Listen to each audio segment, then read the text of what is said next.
Saya dah order dekat TikTok baju tidur Ryan. Ya Allah, murah saja. Sampai ya Allah, kain dia punya sedap.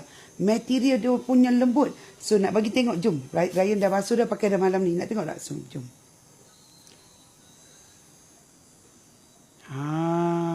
Tengok dia pakai ni. So kenapa saya pilih ni? Lepas tu tengok, okey, corak dia cantik. Lepas tu ujung kaki dia, nampak tak? Ada getah.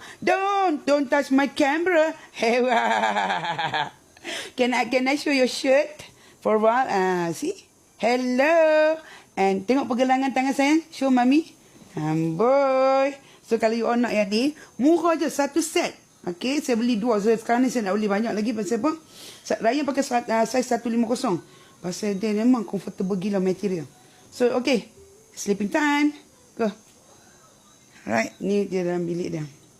Dia memang tidur asing pada mak dia dah. Kecuali balik kampung. Pasal apa tidur asing? Ajak ke datin? Tak, dia asyik kena sepak je pasal dia dah besar. Bye, see you later. Gunyaci ulala. Assalamualaikum. Dia memang pukul 7.30 lepas makan 7.30 masuk bilik dah. So dia akan duduk dalam bilik dia. Dekat dia punya katil.